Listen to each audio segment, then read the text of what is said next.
is Guardian Radio 96.9 FM. Fresh news, smart talk, all day. The views and opinions of the hosts and guests are their own and do not necessarily reflect the position of the management and staff of Guardian Network.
Good yawning this morning and welcome back to Guardian Radio 96.9 FM, your station for fresh news, smart talk all day.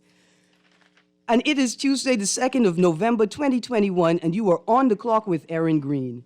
On the clock, we engage organizations, institutions, social and cultural leaders, and ordinary people to better understand the impact of public policy, private sector development, and emerging social and consumer trends. On the clock, we have conversations that help us understand and navigate a rapidly changing Bahamas. Well, good morning. We had a bit of a hot conversation yesterday, delving into not just some tax issues, but really a discussion about the allocation of national resources. And what should our monies be used for? Should we be using our monies to subsidize the women, them, and their basic needs? But the conversation is wider and much broader than that one particular issue. It's a conversation that we need to figure out how to have in a sort of standardized way. We always need to be talking about not just equality, but equity, right? Equality is sort of like we all could come to the table and get an equal amount. But equity speaks to coming to the table and not just getting an equal amount, like of the same thing, but ensuring that people get what they need to achieve the same standard of development or advancement, right? So sometimes what it means is that to create an equal and equitable workspace or community, then we ensure that both men and women have not just the same, but more specifically, have exactly what they need to advance, to develop, or to live healthier lives. So, in some communities, that may mean that because women are the primary caregivers and take care of the majority of home-related or family-related tasks, that those women that take on those tasks may have more time off, typically, than men, because those women may need more time in the household than men in the household to take on their assumed responsibilities. But it goes both ways. It's not just about privileging women over men. It's about ensuring that men get what they need specifically and not just something that is equal to women. Same thing for boys, right? Same thing for girls. Anyway, it was an exciting discussion, I think, and I hope we could continue to have discussions like that. On another note, did you know that yesterday was World Vegan Day? I didn't even know that yesterday was World Vegan Day, but my belly knew. My belly synced up with the good news. And again, congratulations to Sia Wright and all the young students that participated in the National Young Chef competition. That was fantastic. So today I want to continue our What's in the News discussion. Now, I am particularly interested in a couple of things. If we look at The Guardian today, the headline, just below the fold, new health rules to replace emergency order. I want to talk about that briefly, the two new pieces of legislation that will replace the COVID protocols when the state of emergency ends on November 13th, and a number of pronouncements from the Minister of Health. A couple more things in the newspaper, though I think we should talk about before we get started. There's a letter to the editor in today's Guardian, and its title is Bahamian Christian Science Adherents and Their COVID-19 Dilemma. I just want to say to the writer of this piece and to those who have read it, will be reading it, it is an interesting read, but I think requires a bit of critical examination.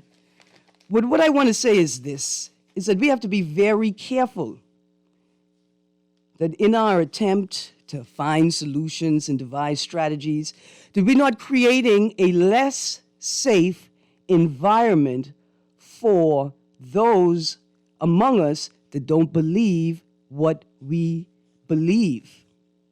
We also have to be very careful when we're having these conversations that we don't express our own personal bias as fact.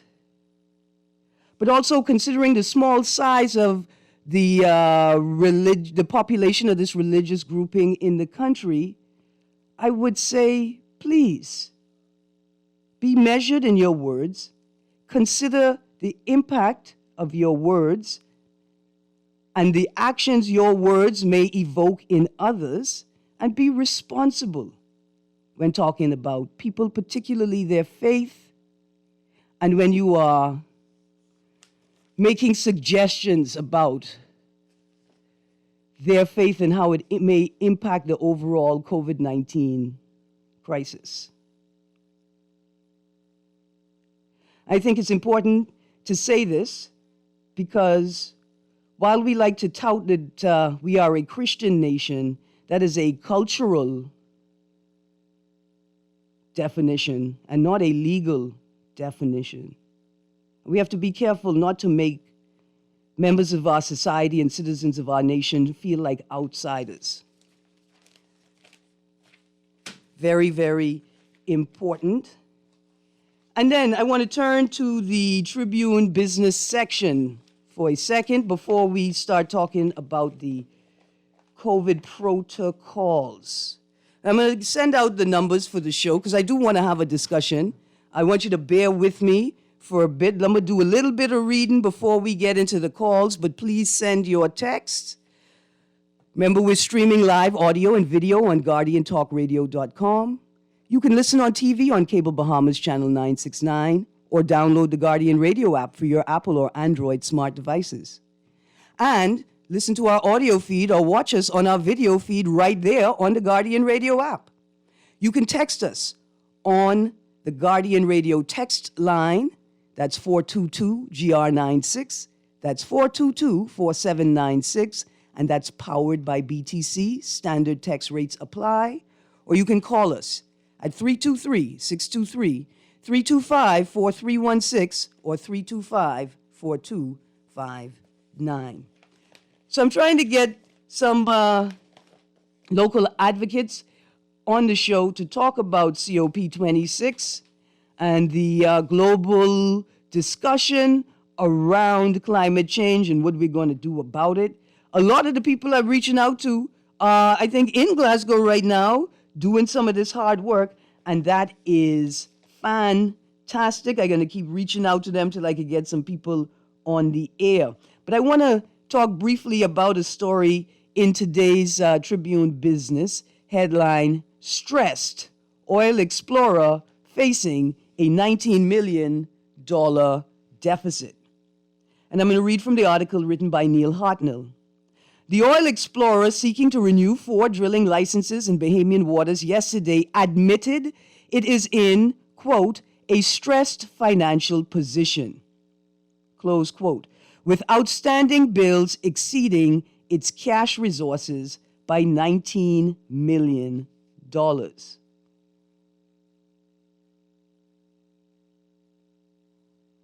Eaton Uliel, the former Bahamas Petroleum Company's chief executive, told shareholders of the renamed Challenger Energy Group that the company must urgently, quote, pursue a credit restructuring and recapitalization plan, close quote. Otherwise, there was a risk it may be unable to continue as, quote, a growing concern, close quote.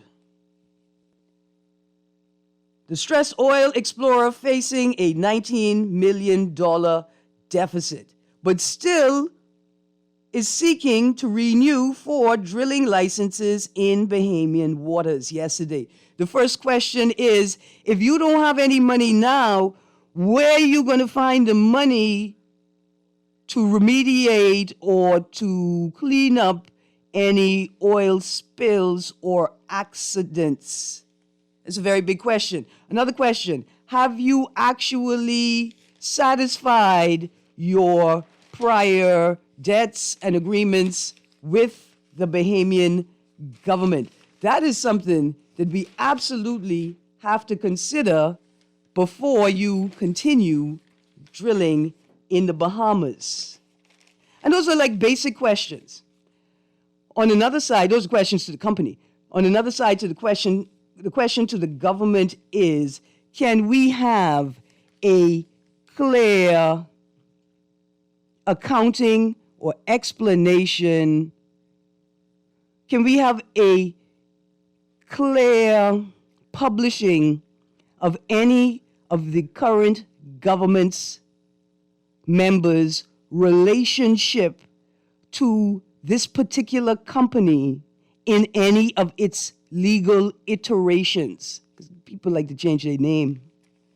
People like to change their name and start a whole new life. Forget about the past and bills and obligations to governments and countries, right? So we want that as well. I want to continue reading from that article. It says, however, the Davis administration, while in opposition, indicated it would take a more sympathetic approach to oil exploration in Bahamian waters so long as it met the necessary health and environmental safeguards.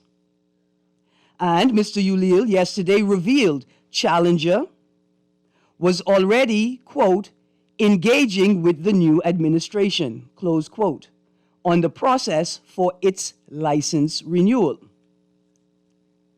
He also restate that. He also hit out at Bahamian environmental activists for worsening Challenger's financial woes via their Supreme Court legal challenge earlier this year that sought to block Perseverance 1's drilling. Let me repeat that. He also hit out at Bahamian environmental activists for worsening Challenger's financial woes.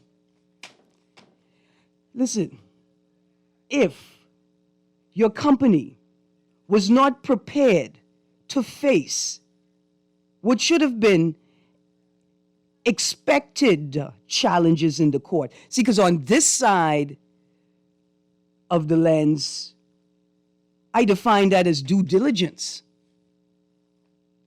right? What the activists were doing, that's due diligence. But if you weren't prepared financially to cover the costs of, to deal with the impact or consequences of citizens and local activists demanding transparency, accountability, and the highest regard for safety. I don't blame it on the activists.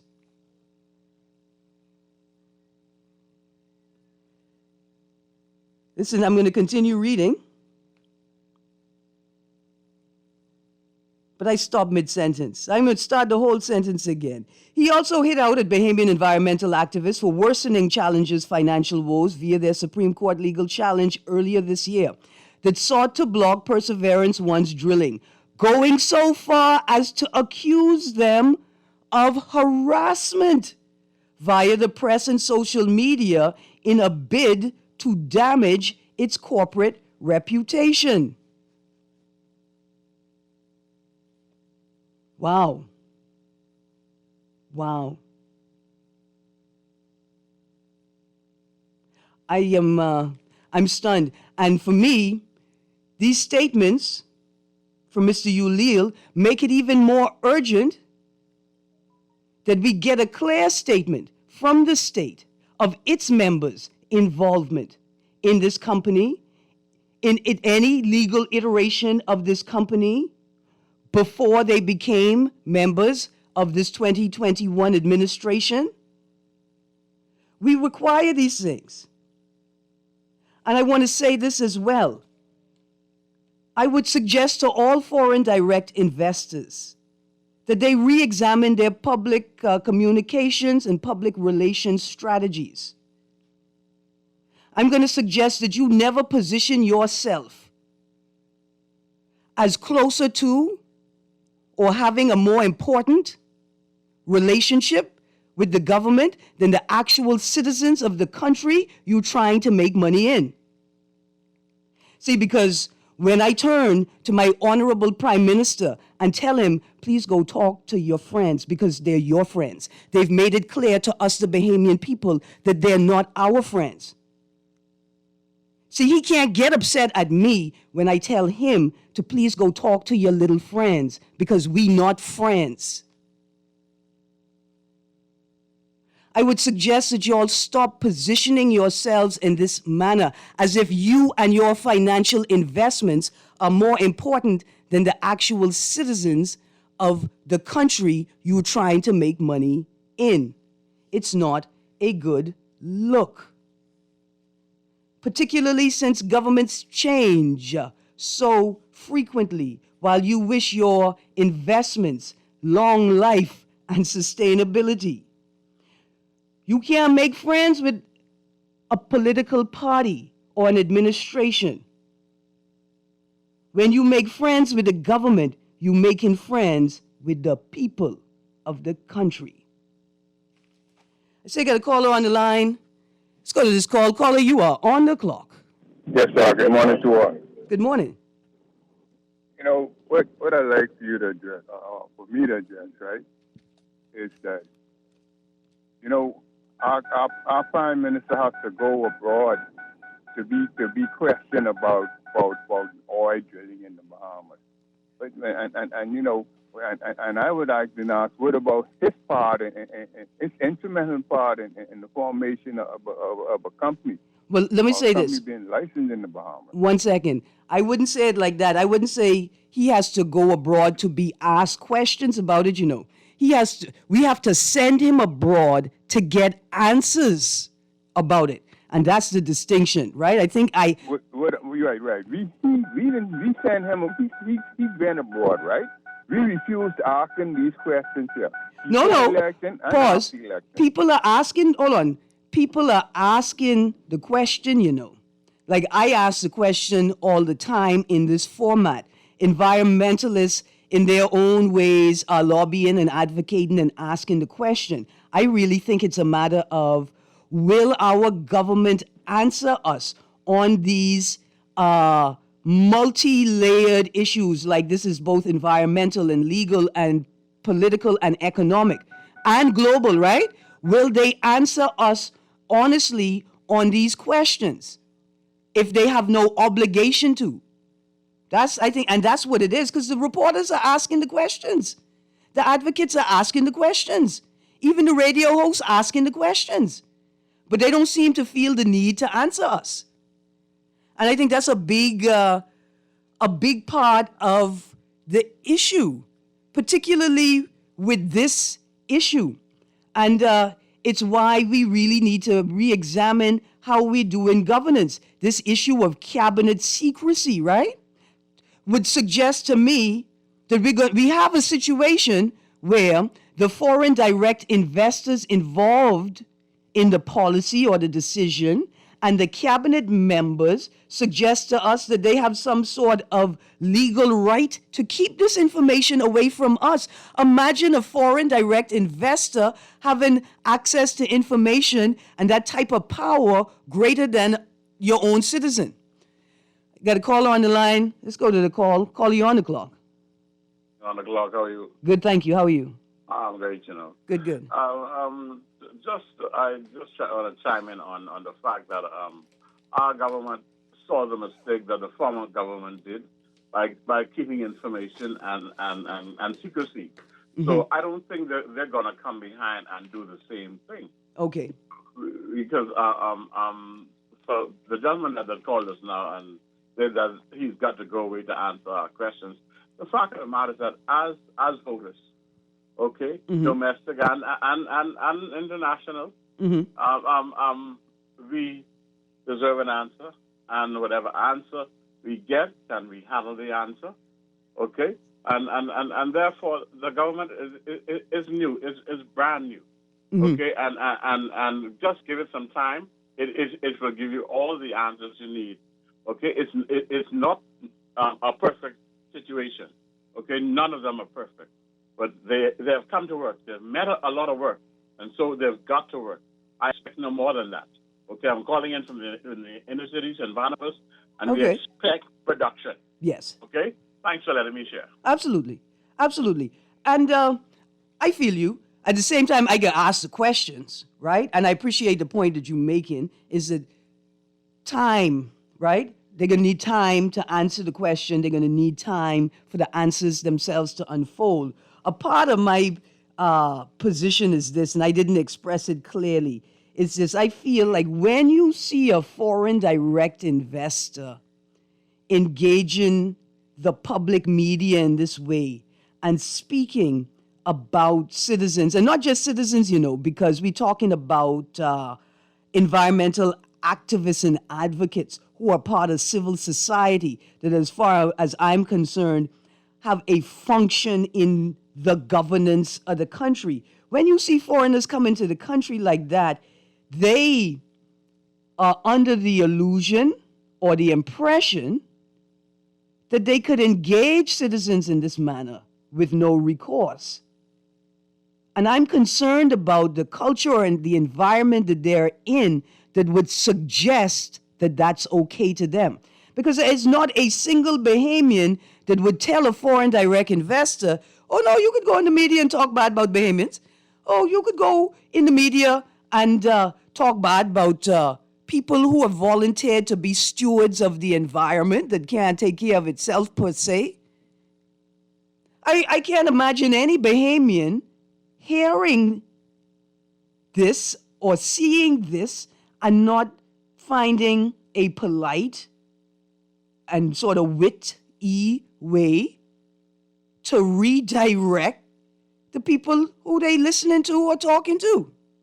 I don't believe that Bahamians have that little regard for other Bahamians. And although it seems like that sometimes, I just will not accept it. We will not accept it as truth. I got some text coming in here.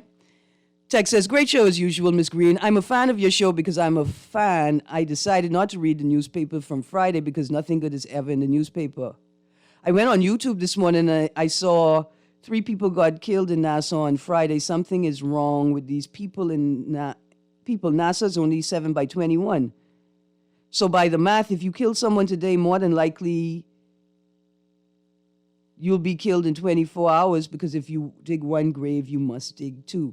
Well, let me tell you what a part of it is. A part of it is density on the island of New Providence. And it's sort of twofold. A, there are too many people, we're too densely packed together.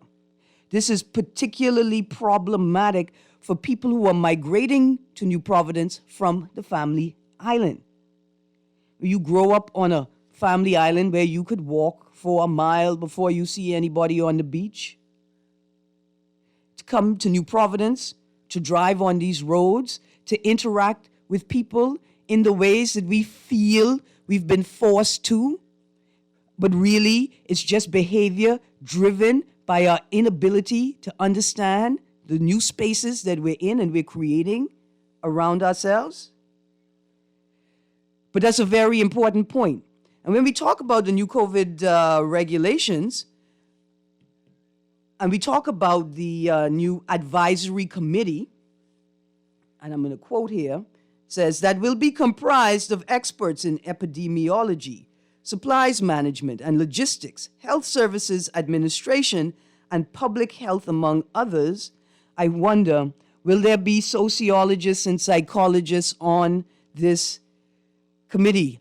Have you reached out to Dr. Nyambi Campbell Hall Dean to ensure that she or a group of community psychologists are on your COVID team? Have you done this yet?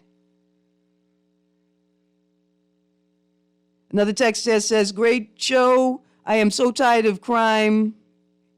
Could the government either build a time machine so I could go back in time to help people with with family planning and birth control? Or option 2, could Brave build the Infinity Gauntlet? Listen, although, so for those who don't follow comics and superhero, the Infinity Gauntlet is a device that I don't know if we're going to call him a superhero or a villain yet, but a individual so disheartened with the state of humanity and our inability to recognize our inherent connection to one another, decides that the only way to save the world is by destroying like half the population. I don't think we need to go there yet. I don't think we are there at all, although some people may convince us otherwise. Another text, good morning, Erin. Do you know when the Prime Minister will be speaking? Listen, I have a sneaky suspicion that the Prime Minister could be speaking at 10 a.m. every day while I'm on the air. But no, I'm not sure when he's going to be speaking. Thank you. The texter said, tell that caller to put his seatbelt on. Now, you see, that's healthy driving culture. You heard it too, eh? You heard it too. But I don't know if that was the seatbelt or if that was that the car was on and the door was open. It's one of those car sounds, though. Another text, Erin, why, and they used a bad word, do I keep inferring that the PLP always doing something crooked? So the F&M can't have friends? The F&M don't have partners in business? You sad. Listen, dear texter, come on. We're talking about a specific issue today. I can't talk about Alstom every day. You want me to talk about Alstom every day? And Oban? What else you want me to talk about every day with the F&M? Today we are focusing on a specific issue.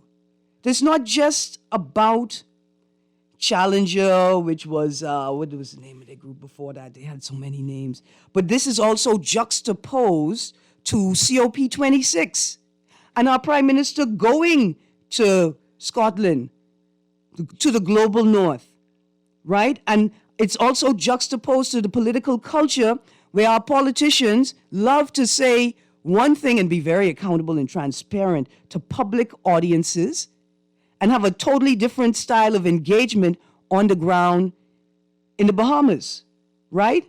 And then we're going to juxtapose that to the presentations made and the critique of the presentations made that suggest that particularly the developed countries are just running tape, just running on with rhetoric in the face of dire emergency situations and consequences for developing states and for small island developing states like ourselves.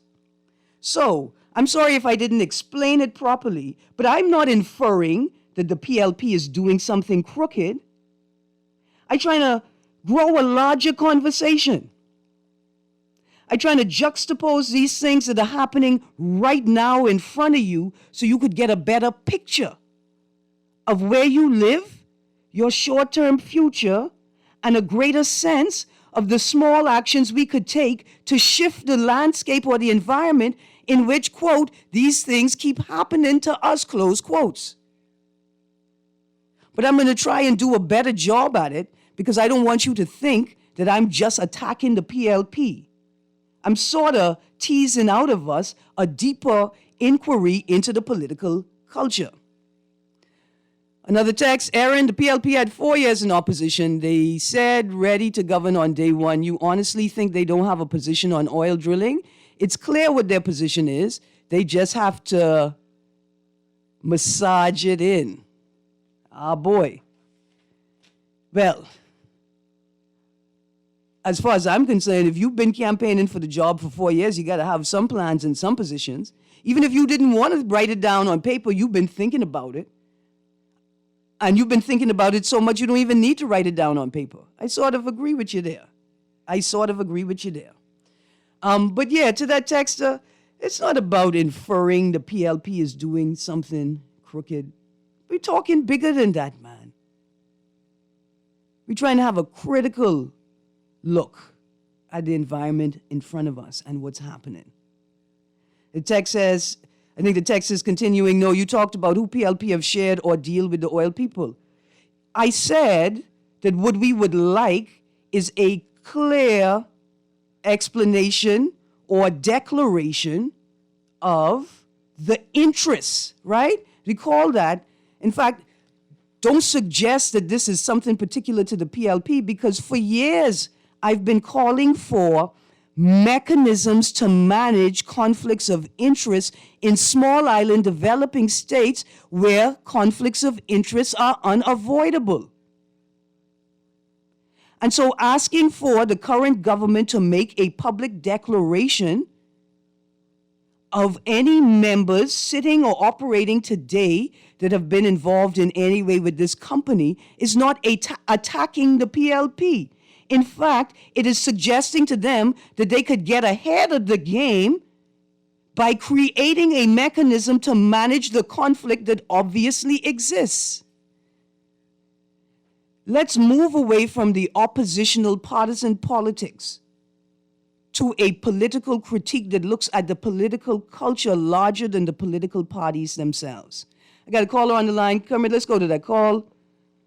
Caller, you're on the clock. Good day, Erin, Greene. How you doing, man? Good morning. I'm good, thank you.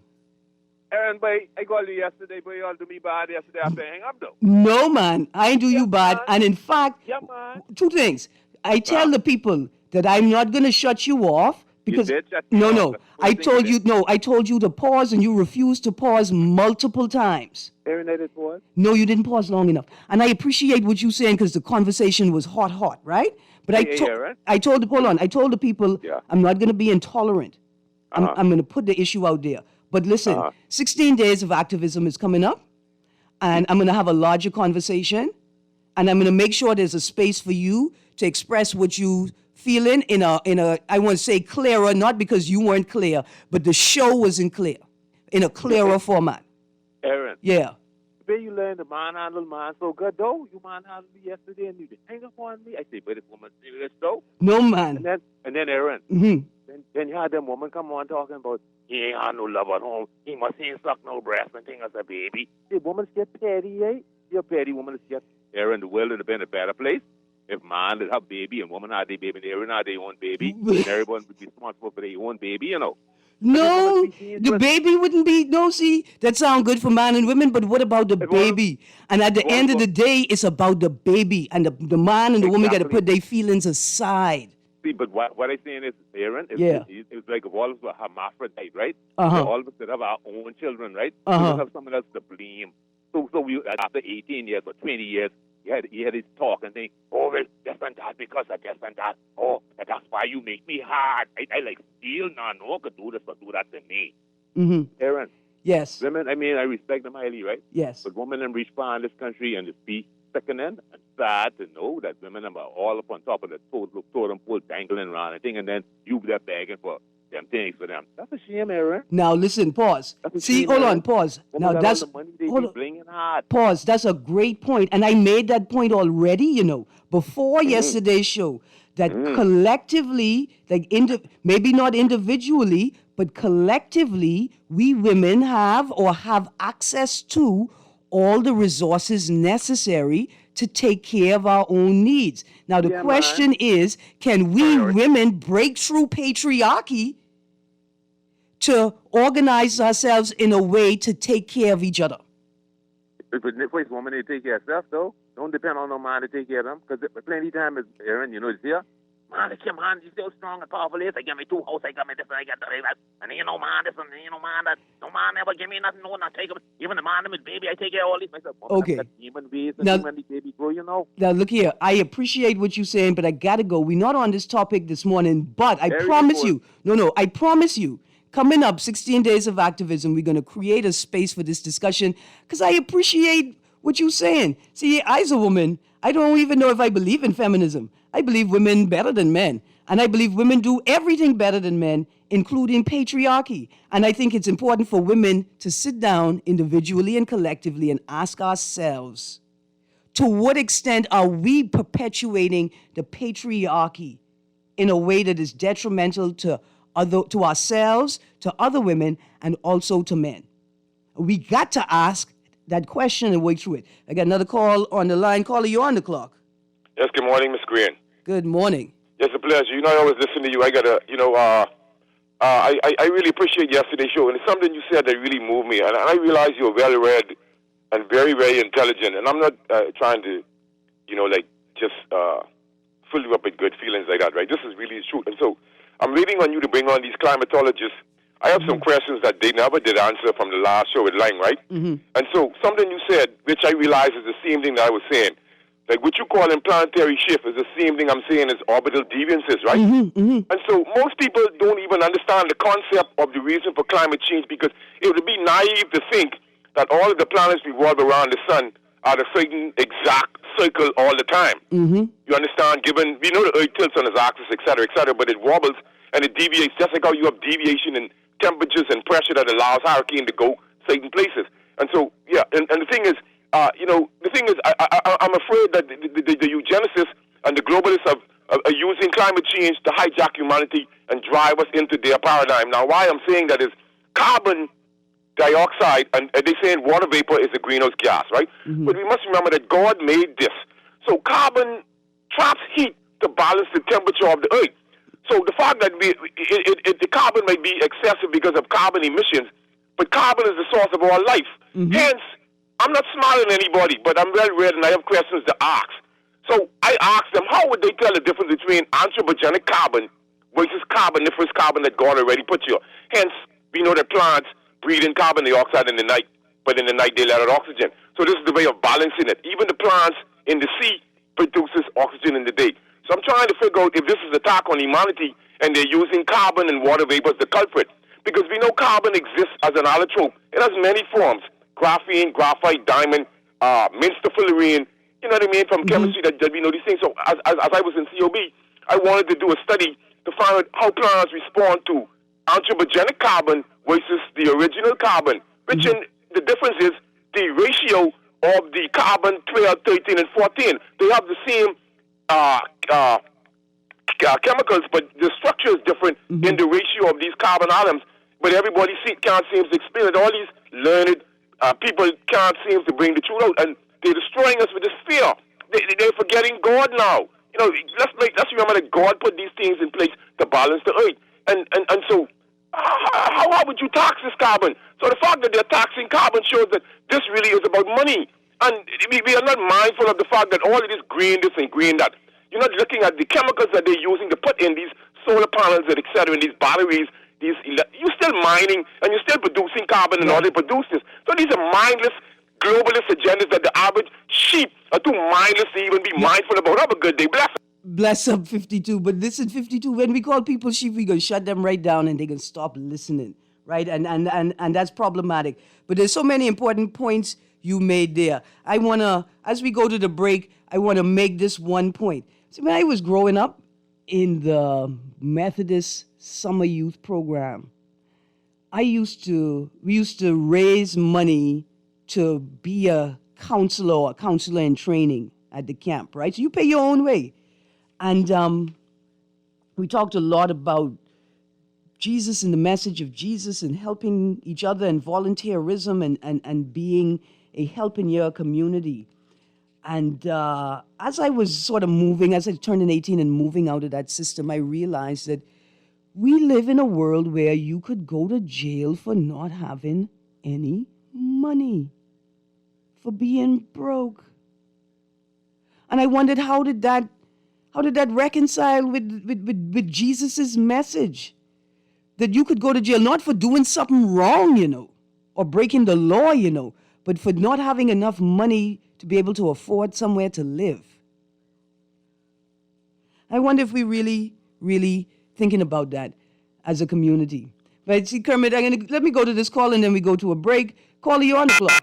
Oh, sorry, I missed you, caller. That was only 15 seconds. You wasn't here that long.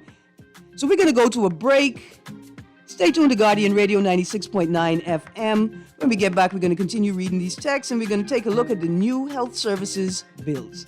Stay tuned. We'll be right back.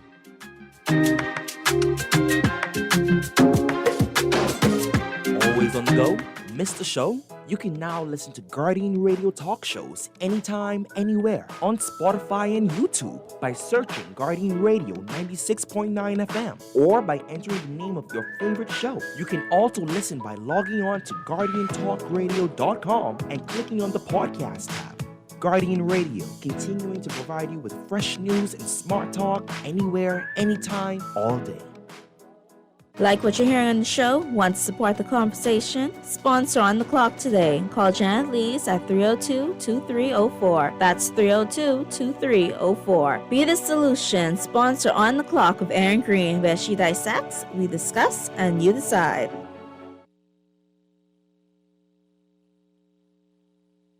COVID-19. Do not panic. Be prepared. If you plan to travel, keep updated on travel advisories from the Ministry of Foreign Affairs. Be sure to wash your hands often and have travel-sized hand sanitizers and disinfecting wipes readily available. Keep your distance from persons who are coughing and sneezing. Avoid touching your eyes, nose, and mouth. This can help protect you from COVID-19 infection and other respiratory diseases. This message brought to you by Bahamas Ministry of Health in conjunction with Guardian Radio. This is Guardian Radio 96.9 FM, Nassau, Bahamas.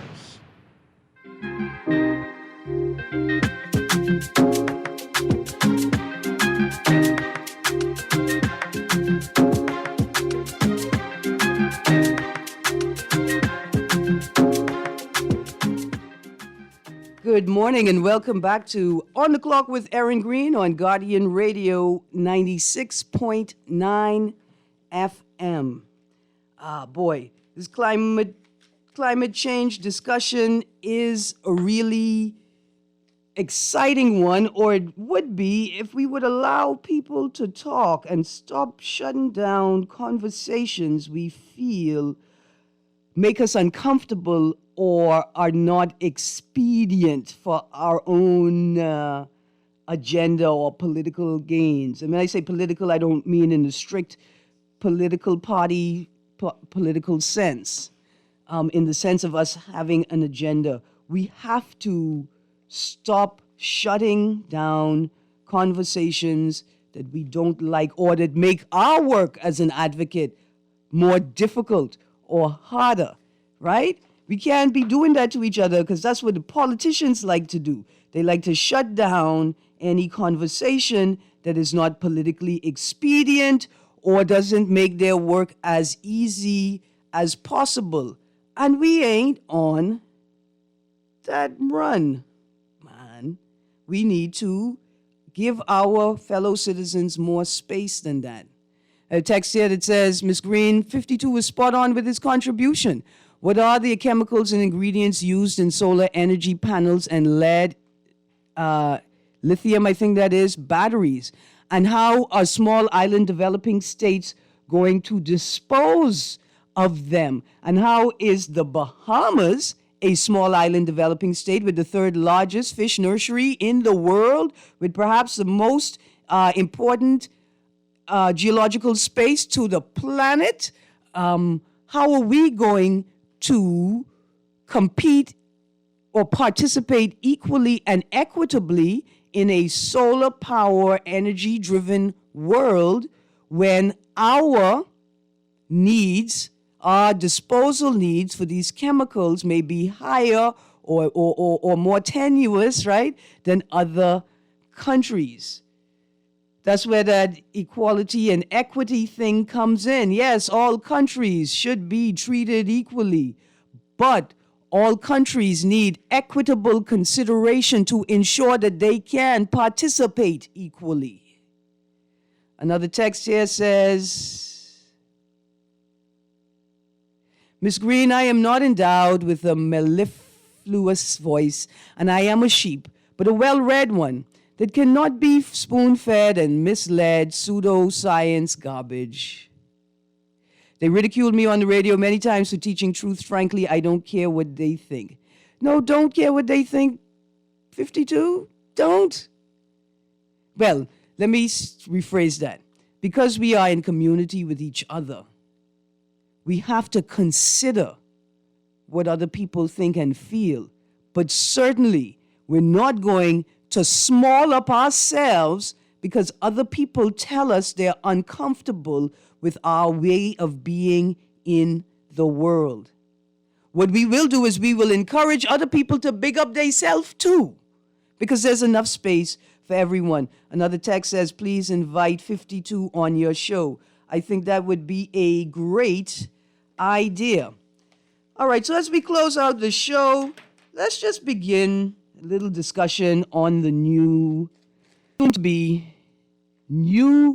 rules to govern COVID-19. Now, I've been wanting to have this conversation for a long time. The truth is, I just got access to the legislation this morning, so I wasn't able to look at the legislation to begin this discussion yet, but I was able to look at the minister responsible, Honorable Minister Darville's contribution to the House yesterday. So we just go briefly through it. On November the 13th, the legal state of emergency will be discontinued. It will come to an end. It will not be renewed. And what will replace the orders are, one, the health services, COVID-19, prevention and management of community spread rules, 2021, and the health services COVID-19 general rules, 2021. And the minister is quoted as saying, we are amending Section 29 of the existing Health Services Act so that the management of the COVID-19 pandemic will now be the responsibility of the Ministry of Health and Wellness. These new rules will replace the emergency orders. They will also allow us the flexibility to make adjustments as the need arises to respond to the changing variables of the pandemic. And what I want to say is, how will this be managed, both in terms of human resources and in terms of finances? Because the Ministry of Health and Wellness is already stretched thin. It's a big question.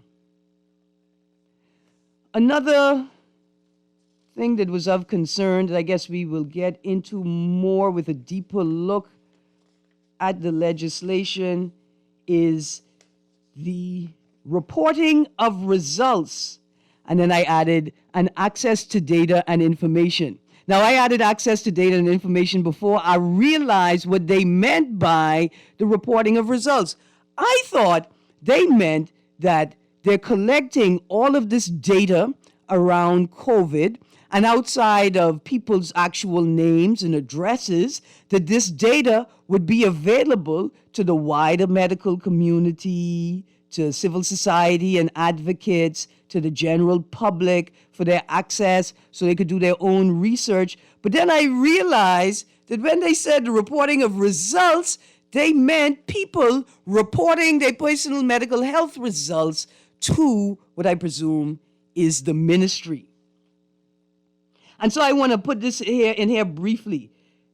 Two things. I'm hoping that we're going to do both because it's a public health crisis. The public's most basic rights are being restricted, and I think the public deserve access to information and data about the pandemic in a way that does not reveal people's personal information.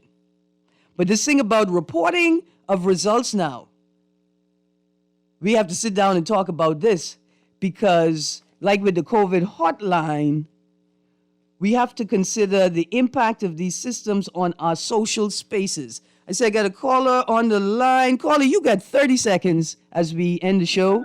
You're on the clock. Hello? Good morning. Yes, like I like to say the 52, right?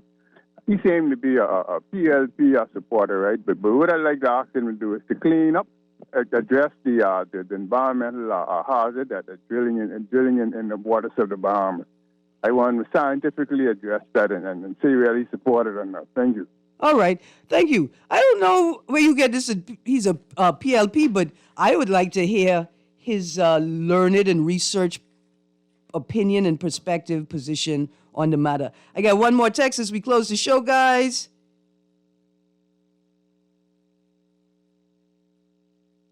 Oh, wow. I'm not sure what this text means.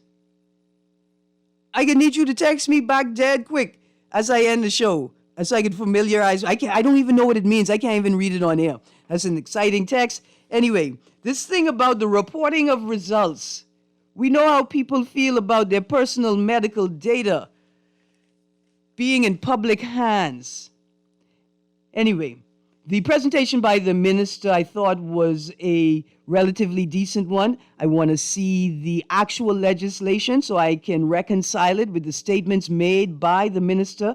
I'm excited to see the advisory committee, and I hope when the minister says that it is comprised of a number of professional spaces, among others, that those among others include psychologists and sociologists, teachers and educators, and members of civil society, including space for contributions from the general public. But I also want to see the structure of the body, and I know it says advisory committee. Those familiar with government know what that means. But it's a good step forward. I know the psychologists and sociologists are excited about this new day, and hopefully the state will allow them to participate in this oh-so-important discussion. Anyway, I'm all out of time. I gotta go. It's 11 a.m. Levon Millen Unleashed is up next. You guys have a great day. Tomorrow, we talking about some things that went down in Cat Island over the weekend. You guys stay tuned to Guardian Radio, your station for fresh news, smart talk, all day. This is Guardian Radio 96.9 FM, Nassau, Bahamas.